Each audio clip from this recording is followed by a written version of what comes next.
Hey y'all, this is my review for the Real Housewives of Salt Lake City. I think we're reaching the tail end of the season, and I gotta say, ever since the arrest episode, every episode afterward has been great. So I'm enjoying the season, the second half at least so far. Can I just say, Sunday's been kicking my ass because it's 3 videos I gotta review and edit back to back to back.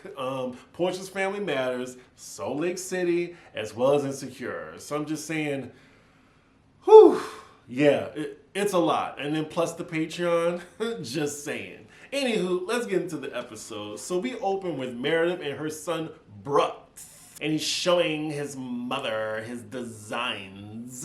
His designs are so mediocre. Like, he's showing her this plain ass black basic blazer with his name just stamped across it. I mean, thank God for his white privilege, or else we would not be seeing his designs anywhere on a runway. But anyway, we see Jenny walking up to the door, and she is dressed fabulous in this neon line blazer and a matching Birkin. Like, she looks fierce. I just wish she wasn't so damn boring. So Meredith is asking Jenny about her child situation, and I totally forgot about this whole plot line because I think it's utterly ridiculous her husband wants her to have a 4th child after she already had like 9 miscarriages.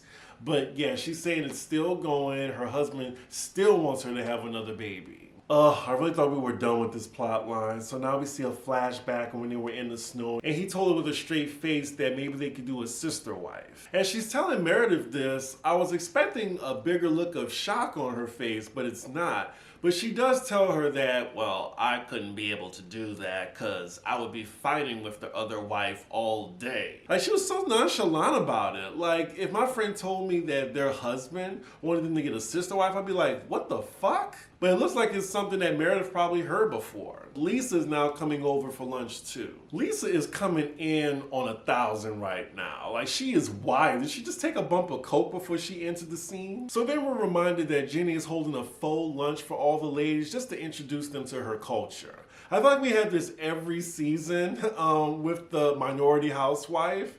Like with Giselle done it, Tiffany Moon on Dallas did it, Crystal did it. So yeah, I guess Jenny's doing it too. They are really drinking this cucumber vodka down. Wait a minute, how did we get here? Now they're talking about sex and role play. And then Jenny's like, well, I've never done that. And then fast forward, we're in Meredith's closet and they're putting her in like this dominatrix bustier. I gotta say though, this is the most interesting Jenny has been this entire franchise. She is working it with the blonde hair. That was a little fun scene with the 3 of them. I'm a little surprised by that. So it's 2 days later, and next scene we're with Jen Shaw as she's driving on her way to meet up with Lisa, finally. As she's driving, she's on the phone with Heather saying how disappointed she is in Lisa. She hasn't heard from her. Like, she gave Lisa her new number, and then she didn't even contact her until 4 days later. Jen says in her confessional that she's talked to Lisa at least 2 to 3 hours a day. So she's very disappointed in how she hasn't contacted her. Again, are you really surprised? I mean, first and foremost, it's Lisa, because she only cares about herself. Second, you were indicted for a federal crime. Such narcissist behavior, and then she walks into this shop dressed like the Joker too. So Lisa and Jen are finally face to face. Lisa walks in like nothing happened. Like, she didn't just ignore Jen's calls and texts. So Jen starts out telling Lisa that she's innocent and she didn't do anything. Okay. And she would just appreciate that her friends and loved ones are in her corner. Now look, if Jen Shaw is cleared of all charges, I will eat crow and say I was wrong. But the feds don't come looking for you and hold a whole investigation years in advance to finally get you for you to just be innocent and did nothing wrong. And she really had the nerve to say that, oh, being in this experience, you really do see, who your real friends are. If a friend did something like that was a federal crime, I just don't know if I would be there for them like that. Like, before you try to check anybody for being a friend, you need to take accountability for the actions that put you in this situation. From Lisa's perspective, she said she just needed time, as well as encouragement from her husband. Ooh, pause. Those chicken skins that just hit the table, that looks fucking good.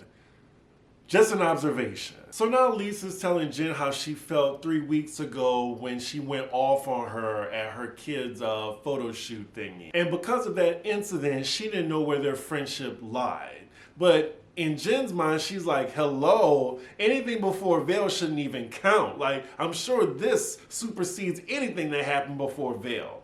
Again, narcissist behavior. So now Jen calls out Lisa saying that she's at the lowest point of her life right now and you go silent? And Lisa's like, well, I'm here now. I'm here now. Lisa's saying, I've been there for you for the past 9 months. And then Jen asks her, was it real then? Because you're not here now? I don't know. I don't think Jen has the right to be mad at Lisa and how she processes her arrest. They're going back and forth right now. And Lisa's saying, you know what? I was hurt before. I'm sorry. I have feelings too. And then Jen brings up that Heather was the only person that reached out to her in her time of need. Ooh, Lisa's eyes look like they're about to roll out her head when she brought up Heather's name. Jen is just breaking down at the table, wondering why Lisa didn't pick up the phone. And all I'm looking at is her eyebrows that were painted on her face because it's so distracting. I called you first. If I was Heather looking at this, I'd be very offended because it looked like she cared more about Lisa reaching out to her than Heather did. Because every time she brings up Heather's name, it's like, Heather was the first one to call me, and here I'm calling you first. Maybe she just expected Heather to reach out because Heather's like a loyal dog to Jen. It is so crazy how she's trying to put all this on Lisa right now. Girl, you are indicted. You should be worried about way other important things. So now we see Jen in her confessional saying that she may never be able to trust Lisa again because she's a fair weather friend. So Jen's tears have gotten to Lisa. Lisa apologizes and she says, I'm here now. I'm here now. Like, what do you need me to do? And Jen is like, just be there. Just be there. Like, I just don't like how she's trying to make herself out to be the victim. Okay, don't be alarmed, y'all. I had a little technical difficulties last night. Couldn't film anymore because I had a friend staying over and, you know, I hate recording in front of people. So I'm continuing it this morning before my flight to Houston. So yeah, let's get back into it. So next scene, we're with Heather and she's being visited by her brother. So it looks like Heather's discussing with another one of her siblings that recently left the Mormon faith like she did. I mean, this show is making Mormonism look like Scientology. Her brother is telling her that he just basically had an epiphany and he just started researching once he found out that she left the faith. He said he looked at this founding father of Mormonism and found out that he married a 14-year-old girl. This is a very real scene. I love Heather. I really love Heather. She's my favorite housewife on here. Next to Whitney, because I know Heather, she's not a Republican. Whitney, I have my doubts. Damn, Heather, like, she almost got me emotional. Shit. I grieved the life that I wanted to have. Like, she doesn't even take pleasure in bashing Mormonism. Like, she didn't want to be a martyr. I feel like she has some sort of, like, Stockholm syndrome. Heather really shouldn't beat herself up over this. Like, she's an inspiration to people who are trapped in a faith that deals with shady practices. So next scene, we're with the Shaw family, and they're in the middle of Muslim prayer. And then Jen's giving us a background on her faith, and she's telling us that it's Ramadan right now. So it looks like Jen still has at least one assistant. We see her second assistant praying with them. So after they finish praying, Coach Shaw and Jen go in another room to talk, and he's telling her that they need to move. They need to start conserving, downsizing, so they can basically get a lawyer to help fight for her freedom. Side note, I did not know this was a supersized episode. This is an hour and a half. I'm kind of confused what Jen is talking about when she said our home and all these memories when they rented out this place, both seasons. Yeah, it looked like they had it for money trouble because those legal fees, $2 million. And her husband, I mean, he's holding her down. I definitely do think that if she gets anything over a year prison sentence, he's leaving her. Whew, Jen is really maintaining her innocence. I mean, of course I don't expect her to say, yeah, I did it, but damn, like, she's not taking any type of accountability. Like, the way she talking, you'd think that, like, the government made a mistake, but they've been researching her, like, for years. So next scene, we're with Lisa. She's doing the activity, and she invites Whitney along with her. Since when they got back cool again? Okay, they doing some type of yoga exercise on the water. Fast forward. I can't wait for Whitney to let Lisa know that she talked to her friend Cameron. So now they're discussing the events that happened in Vail and the whole Mary situation. It's so crazy that Jen's shit is on the back burner. They're talking about Mary's shit. Lisa is telling her like what she told Mary and even the Cameron stuff. And she tells Whitney that I 100% believe Cameron. I need Lisa to tell Mary that she believes Cameron, because you can't just go to Mary and be like, okay, this is what Cameron says. Like, I don't understand how Lisa can play both sides of the fence on this and still be friends with Mary if she 100% believes Cameron. So Whitney finally tells Lisa that she hit up Cameron. Lisa is really cool about it. I guess she just want to feel out what Whitney's about to tell her. But yeah, apparently Mary and her grand husband have been doing some sinister things that they're afraid to even mention on this show. And then Whitney tells the producer in her confessional that, yeah, I'm worried about my family's safety. What? Why are y'all worried about bony ass Mary and her wayward wigs? So now Lisa's bringing up a conversation she had with Mary involving Jen. I think Jen talked about Mary's church and Mary was like, see, she talked about my church and look what happened. I don't think Mary has anything to do with Jen Shah being in jail. I think Jen Shah has every reason to do why she herself is going to jail. So it's the next day and we get a montage of all the ladies getting ready to go to Jenny's faux luncheon. I never had pho before, and I live in New York where you can try any type of cuisine. I really need to look it up. So we see Mary getting ready, and she's dialing up her grand husband. I'm guessing he's somewhere else in the house, and she's asking him to go fetch her coat. And he's like, what coat? Like every time she talks to this man, he seems very annoyed. She's like, never mind. I really can't believe she allows cameras in her household. Like, she really don't mind people knowing that she lives like this? Okay, so we're at this beautiful venue that Jenny chose, and she pulls up in this neon lime car. She has a favorite color, I see. So next thing we see Whitney, Heather, and Jen, they're all pre-gaming before they get to Jenny's event. Whitney looks gorgeous. I love how she looks right now. The hair, the makeup, what she's wearing, she did that. Whitney, keep your hair like that. So now Whitney is explaining what I was wondering, because I was like, okay, she's sitting there with Jen, but she hasn't seen her since her arrest. But we see 3 days ago that they all met up, and basically she feels sorry for Jen. So Whitney actually tells Jen that she's gonna be there for her. There's a lot of switching of alliances going on. Like, Lord, I cannot keep up. I will say everybody is dressed very nice for this event. I'm sure I'm gonna take that back when I see Mary's outfit. So right now we're with Meredith, Lisa, and Jenny, and then they're just asking her an update on her husband's situation. Long as I don't see her husband anymore on my TV, I'm good. They could talk about him, but after that whole sister wife thing in the snow, how he was just like emotionally abusing her on camera, I don't want to see him anymore. Oh boy, so Whitney, Heather, and Jen pull up to the party, and we see Meredith. She take them shades off when she see them coming. And I remember, we specifically remember, y'all, Meredith said, if Jen's coming, do not invite me. So they're all talking. Meredith interrupts and asks Jenny, is that Jen? She's like, yes, she's coming. And Meredith's like, didn't we all have this conversation? What she's really saying is, didn't y'all hear me the first time when I said I don't want to be around this bitch?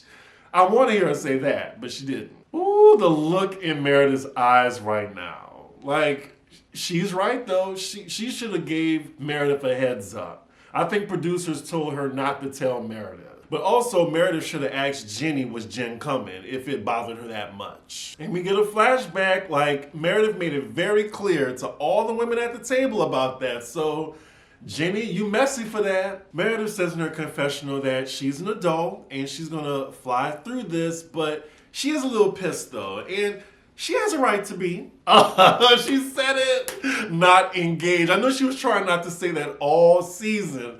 I wanted to hear her say it. Meredith is a fool if she hasn't had any merch out saying disengaging or I'm disengaging or something. This is so awkward. And then Jenny's on this whole, I want peace. We're in the International Peace Garden. Girl, okay. We'll see in about 15 minutes if the piece gonna still be there. So all the ladies begin to get seated and Mary is late, so they're just gonna go ahead and start without her. Lord, we see Mary coming and she is complaining already. You can hear her mumbling to herself, if you have something formal, don't have it in the park.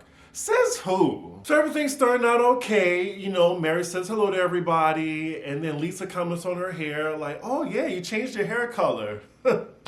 Mary's like, we'll talk after, it's a wig. So that's when Lisa brings up that they put Jenny in a blonde wig and she looks really good. Wait a minute, Mary, did she just talk? She said, you do have yellow tones though. Girl, really? Really, Mary? That was very offensive. I mean, I caught that. I mean, that's strike one. Actually, that should be strike 1 and 2. Bitch. And it just continues, like the prejudice, the racism. So then they show Mary a picture of Jen in a blonde wig, and she's like, nice, yeah, I like the slanted eyes. Okay, at that point, I would have said something. Nobody at the table said anything. I would have been like, really? Even Jenny didn't say anything. Oh my God. So Jenny's saying in her confessional, yeah, I didn't appreciate that. And if it wasn't my event, she would be on the floor right now. And Mary is just so oblivious. Like she don't know what she just said. So they just ignore Mary's ignorant comments and they just going on with the lunch. We see Mary and Heather sitting next to each other. And, you know, Mary acknowledges Heather and says like, hopefully they can move past Vale, and they cheers right quick to it. I think it's just because Heather doesn't want any type of confrontation. She doesn't want any drama, so she's just like, okay, she wants to move forward. Fine, let's just talk about something else. The energy is still off because there's an elephant in the room between Jen and Meredith. So then Whitney whispers to Jen like, is it just me or everyone's just being fake right now? Am I on shrooms or something? So then Mary overhears Whitney talking. She's like, did you say everyone's being fake right now? Here we go. We have now gone left. Well, okay, Whitney, for telling it like it is. She was just like, I just find it real funny that, you know, after all the things that happened in Vale, we were all not in a good place. Me and Heather left by ourselves, and now we're all back here acting like none of it ever happened. So now Jen is addressing the elephant in the room. She's maintaining her innocence, says she's never done anything bad before. Mary lightens the mood. I'm not sure if she intended to do that, but she said, oh, well, I like what you wore. I did think it was cute. Jen said, well, I thought I was going to Vale, not jail. That was funny. I like that. 2 points, Jen. Ooh, shit. So Mary tells her, like, so you're completely oblivious to everything. And Jen is like, yeah, like, I don't know anything that's going on right now. And Mary's like, you don't know nothing. Mary has no social couth. I think that's the problem. This is so awkward. Like, Mary keeps saying, like, you really had no clue? Are you serious? And Jen is on the verge of tears now. And Mary just has a smile on her face, like, really? You had no idea? Nothing. Oh my God, thank you, Bravo, for the extra 30 minutes. After Jen says, I have no idea what they're talking about, the whole table is silent. Oh goodness, so now Jenny is talking about like how everybody was talking about Jen's arrest. Put Whitney on Front Street just now. Whitney's like, well, I wasn't the only one looking up stuff. So now everyone is turning on each other. So Whitney's like, Lisa, you called a bunch of your lawyers. Then Lisa was like, well, I didn't know. Meredith's like,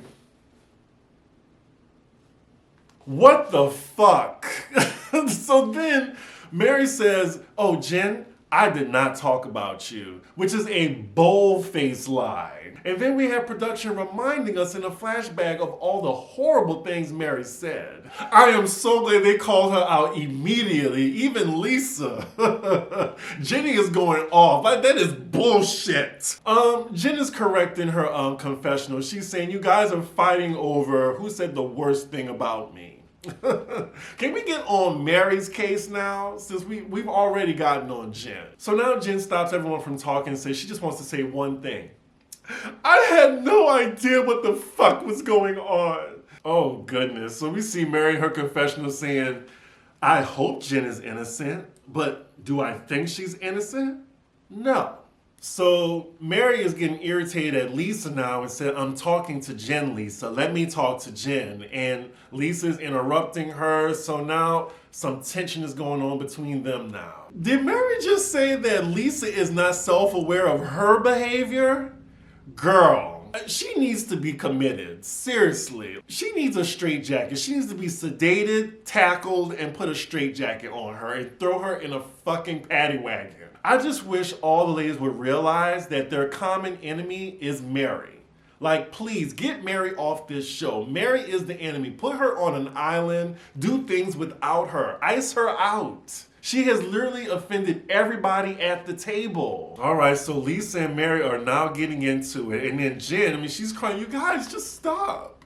It is so chaotic. And we still got 13 minutes left. So now Mary is accusing Lisa of saying that she's the next Jen. And now Mary's asking for backup, saying, didn't she say that? No one is saying anything. And then Mary tells all the ladies, y'all don't have a backbone? Can y'all please stand up to Mary? Can y'all tell that grandpa fucker to shut up? So now it looks like everyone at the table doesn't want to pick sides between Lisa and Mary. So now even Lisa said, you guys are fake. So Meredith pipes up, she's like, don't talk to me like that. Meredith has been staying quiet, has been disengaging.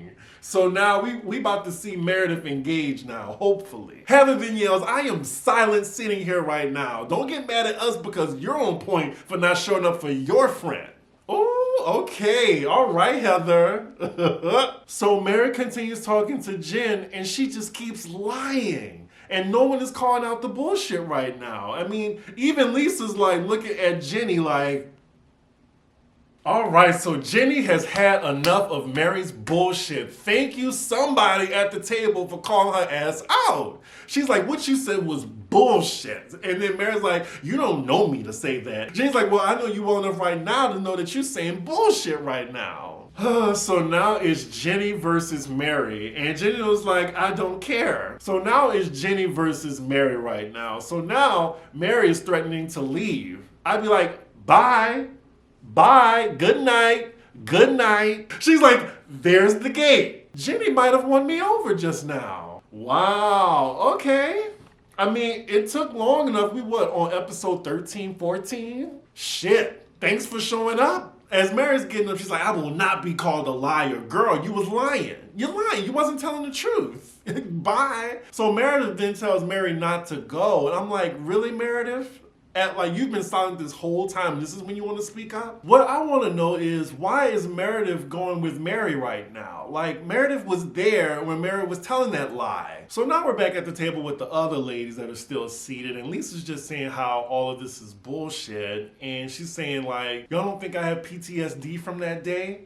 So then narcissist Jen says, well, you don't think I have PTSD either? And then Lisa's like, I'm not trying to diminish what you went through, I'm just saying. And then now Jen is getting up, threatening to leave. So much for this peace lunch. So as Jen is crying, now Mary is going to comfort her? It's like, oh, come on, baby girl, you know me, you know me. What am I watching? So Meredith goes back to the table and she's like, y'all just did this to Jen right now? If you're trying to be her friend, be her friend. I was back being quiet. So now people are mad at Lisa. I don't get that. The main person people should be mad at is Mary. So we're back with Jen and Mary on the bench. Mary tells Jen, I pray to God that you're guilty. I mean innocent. Y'all, are we watching the same show? I think we're watching the same show. I can't wait to see the reunion. I really can't. Because I can't handle all this right now. No one's acknowledging what they're seeing right now with Mary. Yeah, Meredith is really contradicting herself right now, and Lisa's calling her out on it. She's like, Mary, I love you, but right now, like, it's bullshit. So you're gonna defend Mary right now? And I actually agree with Lisa. And Meredith just keeps defending Mary. I'm thinking, is Meredith brainwashed by Mary now? So now Meredith is pissed off now and threatening to go. And then she brings up, oh, you're talking about traumatic? My family was tortured for 2 years. You're talking to me about traumatic? If she bring up her family one more time, her privileged ass, white ass family. So now it is Lisa versus Meredith, and Heather is just getting a kick out of it. So Lisa and Meredith talk away from the other ladies, and Lisa's telling her, like, you see what Mary's doing right now when she's coming at me. I'm tired of people coming at me. Tell Mary to stop. I actually agree with Lisa, y'all. Damn. Like, Jenny has changed my mind. I'm agreeing with Lisa. Meredith is talking like, this is just too toxic for me. I need to leave. Lisa's like, can you just fucking stay for me? Can you just stay? Wow, this is the episode right now. I don't know why Andy Cohen was talking about that other episode. Like, these past 2 episodes have been amazing. I think in that moment, Lisa realized, like, if Meredith isn't in her corner, then she's definitely gonna be on the island by herself. I mean, Jenny, yes, but Jenny's a new housewife. And we're back with Mary and Jen still sitting there talking to each other. Why? Why is Jen listening to Mary right now? Lord, so now everybody is coming back to the table at the same time. So it looks like the train is back on the rails, y'all. Like, everything is civilized right now. This is so crazy. So now that everything is going back down to a 2, Jen is telling everybody that she swears on everything she loves, that she's innocent, and she did not do this. They are still bringing out courses. Lord, how many courses is it? Lord, so this chaotic faux peace lunch, right? Double entendre. It ends with Jen saying that she just needs people in her corner right now as she wipes her face, and that is where the episode ends. Whew, Lord, that was a roller coaster. Oh my God. Shit. I really, get Mary off this show, y'all. Like, are y'all seeing what I'm seeing? I've never seen it for Mary, ever. I would rather have Jen on this show than Mary. And the fact that Meredith won't call Mary out, it really bugs me. It really does. Lisa, I actually get her right now in this moment. Like, everybody was coming at her for no reason. Like, when they should have been coming at Mary. Jen, again, is the woe is me, I'm the victim, narcissist. And Jenny, kudos to you, girl. Like, I'm gonna give you your props. You brought it for this episode. I'm glad. Like, you brought the glam. You spoke up. You came for Mary when no one else did. Whew. Thank you. Great episode, y'all. Like, comment, and subscribe. I have a flight to catch. I will see y'all for the Insecure review. You know we gotta talk about that. Bye.